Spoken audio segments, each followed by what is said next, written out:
ಓಂ ಹ್ರೀಂ ಶ್ರೀಂ ಶ್ರೀ ವಾಸವಿ ಕನ್ಯಕಾದೇವಿ ಪುರಾಣ ಷೋಡಶಾಧ್ಯಾಯ.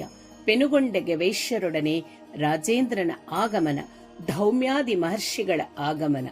ಮೂರನೆಯ ದಿನ ಪ್ರಾತಃ ಕಾಲದಲ್ಲಿ ಕಾಲಕೃತ್ಯಗಳನ್ನು ಮುಗಿಸಿಕೊಂಡು ಆ ವೈಶ್ಯೋತ್ತಮರು ಪರಿವಾರ ಚತುರಂಗ ಬಲ ಸಮೇತನಾದ ರಾಜೇಂದ್ರ ಭೂಪತಿಯೊಡಗೂಡಿ ಪದ್ಮಶಯನಪುರದಿಂದ ಹೊರಟು ಪೆನುಗೊಂಡೆ ಪುರವನ್ನು ಸೇರಿದರು. ಪುರ ಪ್ರದಕ್ಷಿಣೆ ಮಾಡಿ ಬಂದು ಗೌರಿ ನಗರೇಶ್ವರರನ್ನು, ಕೋನ ಕಮಲ ಜನಾರ್ದನರನ್ನು, ವಿಂಧ್ಯವಾಸಿನಿ ದೇವಿಯನ್ನು ಅತ್ಯಂತ ಭಕ್ತಿಯಿಂದ ಅರ್ಚಿಸಿ ರಾಜೇಂದ್ರನಿಗೆ ಸಮುಚಿತವಾದ ಬಿಡದಿಯನ್ನು ಏರ್ಪಾಟು ಮಾಡಿಸಿ ತಮ್ಮ ತಮ್ಮ ಮನೆಗಳಿಗೆ ಹೊರಟು ಹೋದರು. ಆ ಮರುದಿನ ಉದಯ ಕಾಲದಲ್ಲಿ ಶ್ರೀನಗರೇಶ್ವರ ಸ್ವಾಮಿ ದೇವಾಲಯ ಪ್ರಾಂಗಣದಲ್ಲಿ ಸರ್ವರು ಸಮಾವೇಶಗೊಂಡರು. ಅನಂತರ ರಾಜೇಂದ್ರ ಭೂಪತಿಯು ಮಂತ್ರಿ, ಸೇನಾಪತಿ, ಪುರೋಹಿತ ಸಮೇತ ನಗರೇಶ್ವರ ಸ್ವಾಮಿ ಮಂಟಪವನ್ನು ಪ್ರವೇಶಿಸಿದನು. ವೈಶ್ಯರು ಆ ರಾಜೇಂದ್ರನನ್ನು ಸ್ವಾಗತಿಸಿ ಅವರನ್ನು ಸಮುಚಿತಾಸನಗಳ ಮೇಲೆ ಉಪವಿಷ್ಟರಾಗಿಸಿದರು. ಇಷ್ಟರಲ್ಲಿ ದೌಮ್ಯ ಋಷಿಗಳು ತದಿತರ ಮುನಿಗಳೊಡನೆ ಶಿಷ್ಯಗಣಗಳೊಡನೆ ಅಲ್ಲಿಗೆ ಆಗಮಿಸಿದರು. ಆಗ ರಾಜೇಂದ್ರನು ಎದ್ದು, ಹೇ ಸಭಾಸದರೇ, ಮಹಾನ್ ವ್ಯಕ್ತಿಯಾದ ನನ್ನ ತಂದೆಯ ಅಜ್ಞಾನದಿಂದ ಮಾಡಲ್ಪಟ್ಟ ಅಪರಾಧವನ್ನು ಕ್ಷಮಾಶೀಲರಾಗಿ ನೀವು ಸಹಿಸಬೇಕು. ಆ ಅಪರಾಧದ ಶಾಂತಿಗಾಗಿಯೂ ಶ್ರೀ ವಾಸವಿ ದೇವಿ ಪ್ರೀತಿಗಾಗಿಯೂ ನಾನು ನನ್ನ ರಾಜ್ಯದ ಕಾಲು ಭಾಗವನ್ನು ನಿಮಗೆ ಸಮರ್ಪಿಸಿಕೊಡುತ್ತಿರುವೆ. ವಿರೂಪಾಕ್ಷ ಶ್ರೇಷ್ಠಿಯನ್ನು ವೈಶ್ಯ ಸಾಮ್ರಾಜ್ಯಾಧಿಪತಿಯಾಗಿ ಅಭಿಷಿಕ್ತನಾಗಿಸುವೆನು ಎಂದು ನುಡಿದನು. ಆ ಸಮಯದಲ್ಲಿ ಗಾಲವ್ಯಾದಿ ಮಹರ್ಷಿಗಳು ಪ್ರಶಿಷ್ಯರೊಡನೆ ಅಲ್ಲಿಗೆ ಪಾದಾರ್ಪಣೆ ಮಾಡಿದರು. ರಾಜೇಂದ್ರ ಭೂಪತಿಯು, ಧೌಮ್ಯ ಋಷಿಯು, ಭಾಸ್ಕರಾಚಾರ್ಯರು, ವಿಪ್ರರು ಮತ್ತು ವೈಶ್ಯವರೆಣ್ಯರೆಲ್ಲರೂ ಆ ಮಹರ್ಷಿಗಳನ್ನು ಅರ್ಘ್ಯಪಾದ್ಯಾದಿ ವಿಧಿಗಳಿಂದ ಪೂಜಿಸಿ ಮಧುಪರ್ಕಾದಿಗಳನ್ನು ನೀಡಿ ಗೌರವಿಸಿದರು. ಆ ಬಳಿಕ ಆ ಋಷಿಗಳು ದರ್ಭ ಪೀಠಗಳ ಮೇಲೆ ಸುಖಾಸೀನರಾಗಿ ರಾಜೇಂದ್ರನನ್ನು ನೋಡಿ, ರಾಜ, ನೀನೀಗ ಕೃತಾರ್ಥನಾದೆ. ನಿರಪರಾಧಿಗಳಾದ ಆ ವೈಶ್ಯ ಪುಂಗವರಿಗೆ ನಿನ್ನ ಜನಕನು ಮಾಡಿದ ಪಾಪವು ನಿನ್ನ ಪ್ರಾರ್ಥನೆಯಿಂದ ಕಳೆಯಿತು. ಕಾರ್ಯಕಾರಣ ಸಂಬಂಧವು ಹಾಗಿದ್ದುದರಿಂದ ಈ ದುಷ್ಕೃತ್ಯವು ಜರುಗಿತು. ವಿಧು ನಿರ್ಣಯವನ್ನು ಯಾರೂ ತಪ್ಪಿಸಲಾರರಲ್ಲವೇ?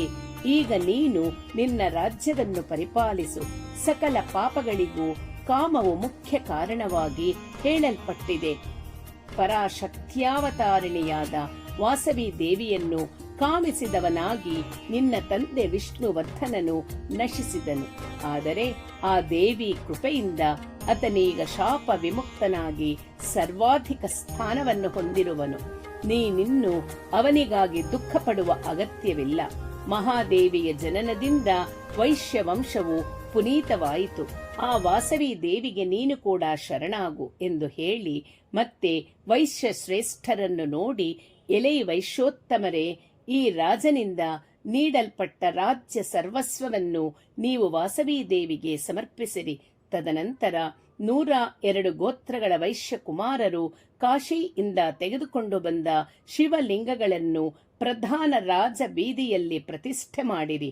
ಇನ್ನು ಮುಂದೆ ಆ ಬೀದಿಯು ಲಿಂಗಾಲ ವೀಧಿ, ಅಂದರೆ ಲಿಂಗಗಳ ಬೀದಿ ಎಂದು ಖ್ಯಾತವಾಗುವುದು. ಪೂರ್ವದಲ್ಲಿ ನಿಮ್ಮ ಮೂಲ ಪುರುಷರ ಕೈಲಾಸವಾಸದ ಪವಿತ್ರ ಸಂಘಟನೆಯನ್ನು ಗುರುತು ಮಾಡುತ್ತಾ ಈ ಪೆನುಗೊಂಡ ನಗರವು ಅಪರ ಕೈಲಾಸವಾಗಿ ಪ್ರಕಾಶಮಾನವಾಗುವುದು.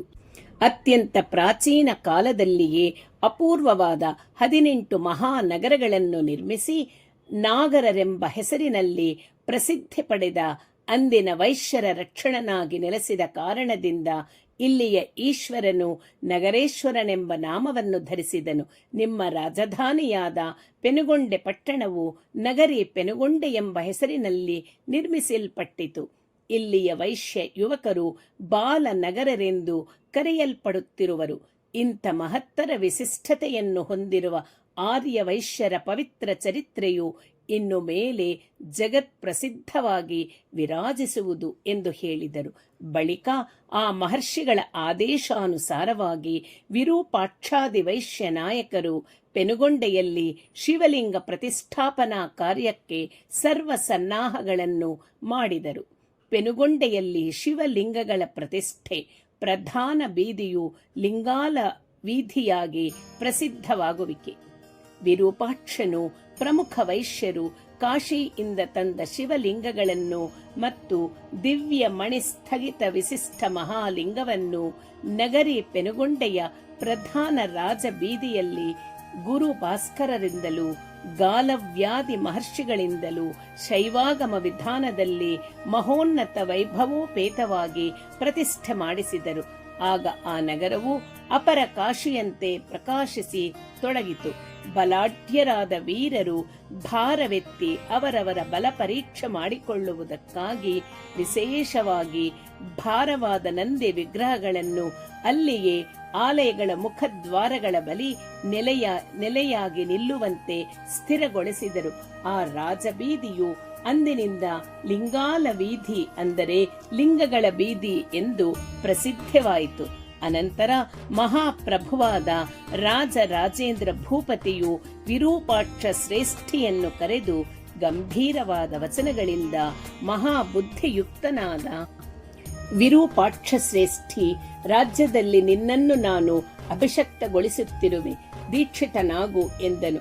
ದೇವ ಸನ್ನಿಧಾನದಲ್ಲಿದ್ದು ರಾಜಶ್ರೇಷ್ಠನು ಹಾಗೆ ನುಡಿಯಲು ವಿರೂಪಾಕ್ಷ ಶ್ರೇಷ್ಠಿಯು ಸಮಸ್ತ ಲೋಕಗಳಿಗೆ ರಾಜ್ಞಿಯು, ಸರ್ವೇಶ್ವರಿಯು, ಪರದೇವತೆಯು ಇಲ್ಲಿಯೇ ಇರುವಳು. ಐಶ್ವರ್ಯ ಕೋರುವವರು ಆ ವಾಸವಿಗೆ ಪಟ್ಟಾಭಿಷೇಕ ಮಾಡಬೇಕಾಗಿದೆ. ಹಾಗೆ ಮಾಡುವುದು ನಮಗೆ ಅಖಿಲೈಶ್ವರ್ಯಪ್ರದವಾಗಬಲ್ಲದು ಎಂದು ಹೇಳಿದನು. ಸಕಲ ಋಷಿಗಣವು, ಬ್ರಹ್ಮ, ಕ್ಷತ್ರಿಯ, ವೈಶ್ಯರೆಲ್ಲರೂ ವಿರೂಪಾಕ್ಷಣ ವಚನವನ್ನು ಕೇಳಿ ಸಂತುಷ್ಟರಾದರು. ಅನಂತರ ಮುನಿ ಶ್ರೇಷ್ಠರೆಲ್ಲರೂ ಋಷಿ ಶ್ರೇಷ್ಠನಾದ ಭಾಸ್ಕರಾಚಾರ್ಯರನ್ನು ಪ್ರೀತಿಯಿಂದ ಅಭಿಷೇಕಾರ್ಥವಾಗಿ ಏರ್ಪಾಡುಗಳನ್ನು ಮಾಡಿಸುವಂತೆ ಪ್ರೀತಿಯಿಂದ ತ್ವರಗೊಳಿಸಿದರು. ಶ್ರೀ ವಾಸವಿ ಕನ್ಯಕಾದೇವಿ ಪಟ್ಟಾಭಿಷೇಕ ಮಹೋತ್ಸವ.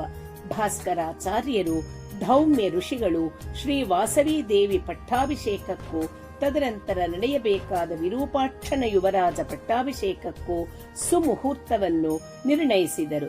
ರಾಜಾಜ್ಞೆಯನ್ನು ಅನುಸರಿಸಿ ವಿಶಿಷ್ಟವಾದ ರಮ್ಯ ತೋರಣಗಳಿಂದಲೂ ಮಹೋನ್ನತ ಧ್ವಜಗಳಿಂದಲೂ ವೃಷಭ, ಜಿಂಕೆ, ಗೋವು ಮೊದಲಾದ ಮೃಗ ಚಿಹ್ನೆಗಳಿಂದ ಕೂಡಿದ ವಿಚಿತ್ರ ಪತಾಕೆಗಳಿಂದಲೂ ಮುತ್ತಿನ ರಂಗೋಲೆಗಳಿಂದಲೂ ಚಂದನೋದಕ ಸಿಂಚನದಿಂದಲೂ ಮನೋಜ್ಞ ಫಲಗಳ ಭಾರದಿಂದ ಬಾಗಿರುವ ಬಾಳೆ ಕಂಬಗಳಿಂದಲೂ ಎತ್ತರವಾದ ವೀಳೆದೆಲೆಯ ಗಿಡಗಳಿಂದಲೂ ಪೆನುಗೊಂಡೆಯ ಪಟ್ಟಣವೆಲ್ಲ ಸರ್ವಾಂಗ ಸುಂದರವಾಗಿ ಅಲಂಕರಿಸಲ್ಪಟ್ಟಿಸಿತ್ತು. ಮುಹೂರ್ತ ದಿನದಲ್ಲಿ ಎಲ್ಲರೂ ಕಾಲ ಕೃತ್ಯಗಳನ್ನು ತೀರಿಸಿಕೊಂಡು ಶ್ರೀ ವಾಸವಿ ಕನ್ಯಕಾ ಪರಮೇಶ್ವರಿ ದೇವಿಯ ಅರ್ಚಾವತಾರ ಮೂರ್ತಿಯ ಸನ್ನಿಧಿಗೆ ಸೇರಿದರು. ಅಷ್ಟಾದಶ ಪಟ್ಟಣಗಳಲ್ಲಿಯೂ ಅವುಗಳ ಪರಿಸರದ ಗ್ರಾಮಗಳಲ್ಲಿಯೂ ಇದ್ದ ವೇದಾಧ್ಯಯನ ಸಂಪನ್ನರಾದ ವಿಪ್ರರು, ಆಬಾಲ ವೃದ್ಧರು ನೂತನ ವಸ್ತ್ರಾಲಂಕಾರಗಳನ್ನು ಧರಿಸಿ ಶ್ರೀ ವಾಸವಿ ದೇವಿ ಪಟ್ಟಾಭಿಷೇಕ ಮಹೋತ್ಸವವನ್ನು ವೀಕ್ಷಿಸಲು ಬಂದರು. ಚಿರಕಾಲದಿಂದಲೂ ವಿಷ್ಣುವರ್ಧನ ಚಕ್ರವರ್ತಿಗೆ ಸೇವೆ ಸಲ್ಲಿಸುತ್ತಿದ್ದ ವಿವಿಧ ದೇಶಗಳ ರಾಜರು ಕೂಡ ಆಹ್ವಾನಿತರಾಗಿ ಪಟ್ಟಾಭಿಷೇಕ ಮಹೋತ್ಸವವನ್ನು ದರ್ಶಿಸಲು 4 ದಿಕ್ಕುಗಳಿಂದಲೂ ಆಗಮಿಸಿದರು. ವಿರೂಪಾಕ್ಷಾದಿ ವೈಶ್ಯ ಶ್ರೇಷ್ಠರು ಸುಸ್ನಾತರಾಗಿ ದಿವ್ಯ ಮಾಲ್ಯಾಂಬರಗಳನ್ನು ಧರಿಸಿ ಸರ್ವಾಭರಣ ಭೂಷಿತರಾಗಿ ಅಲ್ಲಿಗೆ ಆಗಮಿಸಿದರು. ಅನಂತರ ಅಭಿಷೇಕ ಕಾರ್ಯಕ್ರಮವು ಪ್ರಾರಂಭವಾಯಿತು. ನಾನಾ ವಿಧ ಔಷಧೀಯ ರಸಗಳಿಂದ ಸಕಲ ಪುಣ್ಯ ತೀರ್ಥ ಜಲಗಳಿಂದ ತುಂಬಲ್ಪಟ್ಟ ಸಹಸ್ರ ಪದ್ಮರಾಗಮಣಿ ಕನಕ ಕಲಶಗಳಿಂದ ರತ್ನ ಖಚಿತವಾದ ವೇದಿಕೆಯು ಅಲಂಕೃತವಾಗಿತ್ತು. ಪುರೋಹಿತರಾದ ಧೌಮ್ಯರು, ವೈಶ್ಯ ಕುಲುಗರಳಾದ ಭಾಸ್ಕರಾಚಾರ್ಯರು ವಿದ್ಯುಕ್ತ ಪ್ರಕಾರದಲ್ಲಿ ಅಗ್ನಿ ಪ್ರತಿಷ್ಠಾಪನೆ ಮಾಡಿ ಹಲವು ವೇದ ಮಂತ್ರಗಳಿಂದ ಆಜ್ಯ, ಪಾಯಸ, ಸಮಿಧಾದಿಗಳಿಂದ ಹೋಮ ಮಾಡಿದರು. ಹೋಮ ಕಾರ್ಯಕ್ರಮ ನಂತರ ಚಿಂತಾಮಣಿ ಭದ್ರಪೀಠದ ಮೇಲೆ ಅರ್ಚಾವತಾರಿಣಿಯಾಗಿ ವಿರಾಜಿಸುತ್ತಿದ್ದ ಶ್ರೀ ವಾಸವಿ ಕನ್ಯಕಾ ಪರಮೇಶ್ವರಿಗೆ ಋಗ್ಯಜುಸ್ಸಾಮ ಮಂತ್ರಗಳಿಂದ ವೇದಾಂಗ ಪಾರಂಗತರಾದ ವಿಪ್ರೋತ್ತಮರು ಅಭಿಷೇಕ ಮಾಡಿದರು. ಅನಂತರ ಕ್ಷತ್ರ ಕುಲಾಚಾರ್ಯರಾದ ಧೌಮ್ಯ ಋಷಿ ಆಯಾತಯಾಮ ಮಂತ್ರಗಳಿಂದ ದೇವಿಗೆ ಅಭಿಷೇಕ ಮಾಡಿದರು. ಆಗ, ಹೇ ದೇವಿ, ನೀನು ಸರ್ವಕ್ಕೂ ಆದಿಶಕ್ತಿಯು, ಸರ್ವೇಶ್ವರಿಯು, ವಿಷ್ಣು ಸಹೋದರಿಯಾದ ಯೋಗ ಮಾಯಾ ಕನ್ಯೆಯು, ಈ ರಾಜ್ಯವನ್ನು ಸಮಸ್ತ ಐಶ್ವರ್ಯಗಳಿಂದ ವೃದ್ಧಿಗೊಳಿಸು ಎಂದು ಮಂತ್ರಪೂತ ವಚನಗಳಿಂದ ಗಾಲವ್ಯಾದಿ ಮಹಾಮುನಿಗಳೆಲ್ಲರೂ ದೇವಿಗೆ ಅಭಿಷೇಕ ಮಾಡಿದರು. ಬಳಿಕ ಪುರೋಹಿತರಾದ ಧೌಮ್ಯ ಋಷಿಯ ಆಣತಿ ಮೇರೆಗೆ ರಾಜೇಂದ್ರ ಭೂಪಾಲನು ಶ್ರೀ ವಾಸವಿ ಕನ್ಯಕಾ ದೇವಿಗೆ ಪಾದಾಭಿಷೇಕ ಮಾಡುತ್ತಾ, ಹೇ ಜಗದೀಶ್ವರಿ, ನನ್ನ ರಾಜ್ಯವನ್ನು ನನ್ನ ವಂಶವನ್ನು ಕಾಪಾಡು ಎಂದು ದೇವಿ ಚರಣಗಳ ಮೇಲೆ ಶಿರವಿಟ್ಟು ಪ್ರಾರ್ಥಿಸಿದನು. ವಿರೂಪಾಕ್ಷನಿಗೆ ಯುವರಾಜ ಪಟ್ಟಾಭಿಷೇಕ ಭಾಸ್ಕರಾಚಾರ್ಯರ ಧರ್ಮೋಪದೇಶ. 3ನೆಯ ದಿನ ಉದಯ ಕಾಲಲ್ಲಿ ವಿರೂಪಾಕ್ಷನು ಮಂಗಳ ಸ್ನಾನ ಮಾಡಿ ರಾಜೋಚಿತವಾದ ಸಮಸ್ತ ವಸ್ತ್ರಾಭರಣಗಳನ್ನು ಧರಿಸಿ ಶತ್ರುಮರ್ಧನ ಸಮರ್ಥವಾದ ಬದ್ಧ ಗಜವನ್ನು ಅಧಿರೋಹಿಸಿದನು. ಅಷ್ಟರಲ್ಲಿ ರಾಜೇಂದ್ರ ಭೂಪಾಲನು ಬಂದು ತಾನು ಕೂಡ ವಿರೂಪಾಕ್ಷನು ಏರಿ ಕುಳಿತ ಆನೆಯ ಮೇಲೆ ಅಂಬಾರಿಯಲ್ಲಿ ಕುಳಿತನು. ಆ ವಿರೂಪಾಕ್ಷ ರಾಜೇಂದ್ರರಿರುವರು ಐರಾವತ ಮಹಾಗಜದ ಮೇಲೆ ರಾರಾಜಿಸುತ್ತಿದ್ದ ಇಂದ್ರೋಪೇಂದ್ರರಂತೆ ಪ್ರಕಾಶಿಸಿದರು. ಮಂತ್ರಿ ಸಾಮಂತಾದಿಗಳು ಮತ್ತು ಸಮಸ್ತ ಪರಿವಾರವು ಹಿಂದೆ ನಡೆಯುತ್ತಿರಲು ಅವರು ಪುರ ಪ್ರದಕ್ಷಿಣೆ ಮಾಡಿ ರಾಜ ಸಭಾ ಸ್ಥಳಕ್ಕೆ ಬಂದು ಸೇರಿಕೊಂಡರು. ಅನಂತರ ರಾಜೇಂದ್ರ ವಿರೂಪಾಕ್ಷರು ಭದ್ರ ಗಜದಿಂದ ಇಳಿದು ಸರ್ವಾಲಂಕಾರ ಶೋಭಿತವಾದ ಸಭಾಭವನದೊಳಕ್ಕೆ ಪಾದಾರ್ಪಣೆ ಮಾಡಿದರು. ಭಾಸ್ಕರಾಚಾರ್ಯರು, ರಾಜೇಂದ್ರನ ಗುರುವಾದ ಧೌಮ್ಯರು ವಿರೂಪಾಕ್ಷನನ್ನು ಪೆನುಗೊಂಡೆ ರಾಜ್ಯ ಸಿಂಹಾಸನದ ಮೇಲೆ ಉಪವಿಷ್ಟಸನ್ನಾಗಿಸಿದರು. ಆಗ ರಾಜೇಂದ್ರ ಭೂಪತಿಯು ಆದೇಶಾನುಸಾರವಾಗಿ ಪುರೋಹಿತ ಇರ್ವರು ಶಾಸ್ತ್ರೀಯ ವಿಧಿಯಲ್ಲಿ ವಿರೂಪಾಕ್ಷನಿಗೆ ಯುವರಾಜ ಪಟ್ಟಾಭಿಷೇಕ ಮಾಡಿದರು. ರಾಜೇಂದ್ರ ನೃಪತಿಯು ವಿರೂಪಾಕ್ಷನಿಗೆ ನವರತ್ನಮಯವಾದ ದಿವ್ಯ ಭೂಷಣಗಳನ್ನು, ಮುತ್ತ ಗಜಗಳನ್ನು, ಅರಬ್ ದೇಶದ ಅಶ್ವಗಳನ್ನು, ಮೋಹರಿ ಹಾರಗಳನ್ನು ಧರಿಸಿದ 1000 ಮಂದಿ ದಾಸಿ ಜನ ಸಮುದಾಯವನ್ನು, ಪರಿಮಳ ಗಂಧಗಳನ್ನು, ಚೀನಾಂಬರಗಳನ್ನು ಆಹಾರ ಪ್ರೀತಿಯಿಂದ ಬಹುಮಾನವಾಗಿತ್ತನು. ರಾಜನಿಂದ ನೀಡಲ್ಪಟ್ಟ ಆ ಸಮಸ್ತ ಸಂಪತ್ತನ್ನು ವಿರೂಪಾಕ್ಷನು ವಾಸವಿ ದೇವಿಗೆ ಸಮರ್ಪಿಸಿದನು. ಅನಂತರ ವಿರೂಪಾಕ್ಷನು ರಾಜೇಂದ್ರನು ತನಗಿತ್ತ ಸಂಪದೆಗಳಿಗೆ 2ರಷ್ಟು ಅಧಿಕವಾಗಿ ಸರ್ವವಿಧ ಸಂಪತ್ತುಗಳನ್ನು ರಾಜೇಂದ್ರ ಧರೇಶನಿಗೆ ಸಮರ್ಪಿಸಿ ಸನ್ಮಾನಿಸಿದನು. ಆಗ ವಿರೂಪಾಕ್ಷ ನೃಪಾಲನು ತಾನು ವಾಸವಿ ದೇವಿಗೆ ಪ್ರತಿನಿಧಿಯಾಗಿ ಧರ್ಮವನ್ನು ಅತಿಕ್ರಮಿಸದೆ ಪ್ರಜಾನುರಂಜಕವಾಗಿ ತನ್ನ ತಂದೆ ಏರ್ಪಡಿಸಿದ ಗಣತಂತ್ರ ವಿಧಾನದಲ್ಲೇ ರಾಜ್ಯ ಪಾಲನೆ ಮಾಡುವನೆಂದು ಪ್ರತಿಜ್ಞೆ ಮಾಡಿದನು. ಆಗ ಭಾಸ್ಕರಾಚಾರ್ಯರು ಸಭೆಯನ್ನು ಉದ್ದೇಶಿಸಿ, ಹೇ ವೈಶ್ಯವರರೇ, ಶ್ರೀ ವಾಸವಿ ದೈವಾಜ್ಞೆಯಿಂದ ಈಗ ನಿಮಗೆ ಕೆಲವು ವಿಶೇಷ ವೈಶ್ಯ ಧರ್ಮಗಳನ್ನು ಹೇಳುತ್ತಿರುವೆ, ಸಾವಧಾನವಾಗಿ ಕೇಳಿರಿ ಎಂದು ಹೇಳಲಾರಂಭಿಸಿದರು. ದೈವದಿಂದ ಆದಿಯಲ್ಲಿ ಧರ್ಮಗಳು ಕರ್ಮ ರೂಪವಾಗಿ ಸೃಷ್ಟಿಸಲ್ಪಟ್ಟವು. ಕರ್ಮ ರೂಪವಾದ ಆ ಧರ್ಮಗಳಿಂದ ಈ ಸ್ಥಾವರ ಜಂಗಮಾತ್ಮಕವಾದ ಸಮಸ್ತ ಜಗವು ಕಟ್ಟಿ ಹಾಕಲ್ಪಟ್ಟಿದೆ. ಧರ್ಮದಿಂದ ಸ್ವರ್ಗಾದಿ ಊರ್ಧ್ವ ಲೋಕ ಪ್ರಾಪ್ತಿಯು, ಅಧರ್ಮದಿಂದ ನೀಚವಾದ ಅಧೋಲೋಕ ಪ್ರಾಪ್ತಿಯು ಉಂಟಾಗುವುದೆಂದು ಹೇಳಲ್ಪಟ್ಟಿದೆ. ಆದ್ದರಿಂದ ಧರ್ಮವನ್ನು ಎಂದೆಂದೂ ಆಚರಿಸಬೇಕು. ಆ ಧರ್ಮವು ವೇದಗಳನ್ನು ಆಶ್ರಯಿಸದೆ, ಧರ್ಮದ ದ್ವಿತೀಯ ರೂಪವು ದಾನ. ಶ್ರೀ ವಾಸವಿ ದೇವಿ ಹೇಳಿದ ವಿಧದಲ್ಲಿ ಕಲಿಯುಗದಲ್ಲಿ ಜಪಗಳು, ವ್ರತ ಯಜ್ಞಗಳು, ಪುಣ್ಯತೀರ್ಥ ಸೇವನೆ ಇತ್ಯಾದಿಗಳಿಗಿಂತ ದಾನವು ಶ್ರೇಷ್ಠ ಧರ್ಮವೆಂದು ತಿಳಿದು ಪಾತ್ರತ್ವವನ್ನು ತಿಳಿದು ದಾನ ಧರ್ಮಗಳನ್ನು ಮಾಡಬೇಕು. ಹೇ ಶಿಷ್ಯರೇ, ಯಾವ ಯಾವ ಯುಗದಲ್ಲಿ ಯಾವ ಯಾವ ವರ್ಣದವರಿಗೆ ಯಾವ ಯಾವ ಕರ್ಮಗಳು ಋಷಿಗಳಿಂದ ನಿರ್ಣಯಿಸಲ್ಪಟ್ಟಿವೆಯೋ ಆಯಾ ಕಾಲದಲ್ಲಿ ಆಯಾ ವರ್ಣದವರಿಗೆ ಆಯಾ ಕರ್ಮಗಳು ಕರ್ತವ್ಯವಾಗಿವೆ. ಅನಿಂದಿತವಾಗಿ ಕಾಲಾನುಸಾರವಾಗಿ ಸಂಭವಿಸುವ ವಿಶೇಷ ಲಕ್ಷಣಗಳಿಂದ ಕೂಡಿದ ಧರ್ಮಗಳನ್ನು ಸರ್ವರು ಅನುಸರಿಸಬಹುದು. ನಿಮಗೀಗ ಒಂದು ಮುಖ್ಯ ವಿಷಯವನ್ನು ತಿಳಿಸುತ್ತಿರುವೆ. ಸಾವಧಾನ ಚಿತ್ತದಿಂದ ಕೇಳಿರಿ. ಪರಿಶುದ್ಧವಾದ ನಿರ್ಮಲವಾದ ಪಿತೃವಂಶವನ್ನು ಚೆನ್ನಾಗಿ ತಿಳಿಸುವ ಸುಪ್ರಸಿದ್ಧವಾದ ಮುನಿಶ್ರೇಷ್ಠರಿಂದ ಹೇಳಲ್ಪಟ್ಟಿರುವ ದಶ ಚಿಹ್ನೆಗಳನ್ನು ಚೆನ್ನಾಗಿ ತಿಳಿದು ನೀವು ವಂಶಾಭಿವೃದ್ಧಿಯನ್ನು ಸಾಧಿಸಿಕೊಳ್ಳಬೇಕಾಗಿದೆ ಎಂದು ಹೇಳಿದರು. ಭಾಸ್ಕರಾಚಾರ್ಯರ ವಚನಗಳನ್ನು ಕೇಳಿ ವಿರೂಪಾಕ್ಷಾದಿಗಳು, ಹೇ ಗುರೋತ್ತಮ, ಆ 10 ಗುರುತುಗಳು ಯಾವುವೋ ನಮಗೆ ವಿವರವಾಗಿ ತಿಳಿಸಿಕೊಡಿ ಎಂದು ಪ್ರಾರ್ಥಿಸಿದರು. ಆಗ ಭಾಸ್ಕರಾಚಾರ್ಯರು, ಪುತ್ರರೇ, 1 ವಂಶ, 2 ಗೋತ್ರ ಪ್ರವರ ಋಷಿ, 3 ಶ್ರೇಷ್ಠವಾದ ದಾನ, 4 ಕ್ಷೇತ್ರ, 5 ಅಖಂಡ ದೀಪ ಸಂಖ್ಯೆ, 6 ಜಪಸಂಖ್ಯೆ, 7 ತಪಸ್ಥಾನ, 8 ತಟಾಕ, 9 ಇಷ್ಟದೈವ, 10 ನಿತ್ಯ ತ್ಯಾಜ್ಯ ಪದಾರ್ಥ ಎಂಬ ಈ 10 ಗುರುತುಗಳು ದಶಲಿಂಗಗಳೆಂಬ ಹೆಸರಿನಲ್ಲಿ ವೈಶ್ಯರಿಗೆ ತಿಳಿಸಲ್ಪಟ್ಟಿವೆ. ಇವುಗಳನ್ನು ಗುರುಗಳಿಂದ ಕುಲವೃದ್ಧರಿಂದ ವೈಶ್ಯರು ತಿಳಿದುಕೊಳ್ಳಬೇಕು. ಆ ದಶಲಿಂಗಗಳ ವಿವರಣೆಯನ್ನು ಮೊದಲು ಕೇಳಿರಿ. ಇವುಗಳಲ್ಲಿ ಮೊದಲನೆಯದು ವರ್ಣ ಅಥವಾ ಕುಲ. ಇದು ಸರ್ವಸಾಧಾರಣ ಸಮ್ಮಿತವಾದದ್ದು. ನಿಮ್ಮ ವೈಶ್ಯ ವರ್ಣವು ಸದ್ವಿಜವರ್ಣವಾಗಿ ಪ್ರಸಿದ್ಧವಾಗಿದೆ. ನಿಮ್ಮ ವರ್ಣವು ಗೋಮಠೀಯ ಕುಲವೆಂದು ಕರೆಯಲ್ಪಟ್ಟಿದೆ. ನಿಮ್ಮ ವರ್ಣಸ್ಥರು ವೇದ ಕಾಲದಲ್ಲಿ ಋಷರು, ಗೋಮತರು, ಗೋಪರು, ಆರ್ಯರು ಮೊದಲಾದ ಹೆಸರುಗಳಿಂದ ಕರೆಯಲ್ಪಟ್ಟರು. ಈ ಕುಲ ಲಕ್ಷಣವನ್ನು ಮೊದಲು ತಿಳಿಯತಕ್ಕದ್ದು. ಅನಂತರ ಪ್ರವರವನ್ನು ತಿಳಿದುಕೊಳ್ಳಬೇಕು. ವೈಶ್ಯ ಸಂತತಿಗೆ ಏಕಾರ್ಷಯರು, ದ್ವಾರ್ಷಯರು, ಚತುರಾಶ್ರಯರು ಮುಂತಾದ ನಾಮಗಳಿಂದ ಪ್ರವರಗಳು ಹೇಳಲ್ಪಟ್ಟಿವೆ. ವೈಶ್ಯರೆಲ್ಲರೂ ಈ 2ನೆಯ ಲಕ್ಷಣವನ್ನು ಚೆನ್ನಾಗಿ ತಿಳಿದುಕೊಳ್ಳಬೇಕು.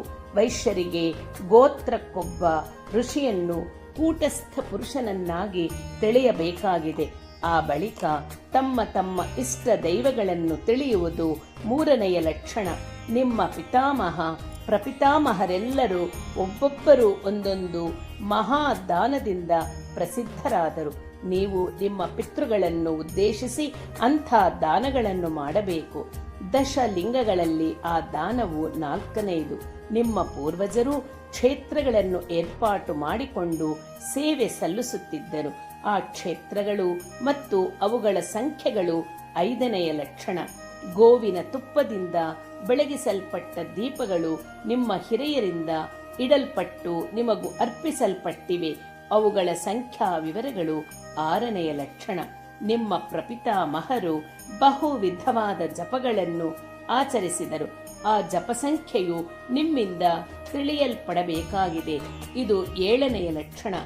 ಯಾವ ಯಾವ ತೀರ್ಥಗಳಲ್ಲಿ, ಯಾವ ಯಾವ ಪರ್ವತಗಳಲ್ಲಿ, ಯಾವ ಯಾವ ಸ್ಥಳಗಳಲ್ಲಿ ನಿಮ್ಮ ಪೂರ್ವ ವೈಶ್ಯರು ಜಪ ತಪಗಳನ್ನು ಆಚರಿಸಿದರೋ ಆ ತಪಸ್ಥಾನಗಳನ್ನು, ಆ ತೀರ್ಥ ತಟಾಕಗಳನ್ನು ವೈಶ್ಯ ಸಂತತಿಯು ತಿಳಿದುಕೊಳ್ಳಬೇಕಾಗಿದೆ.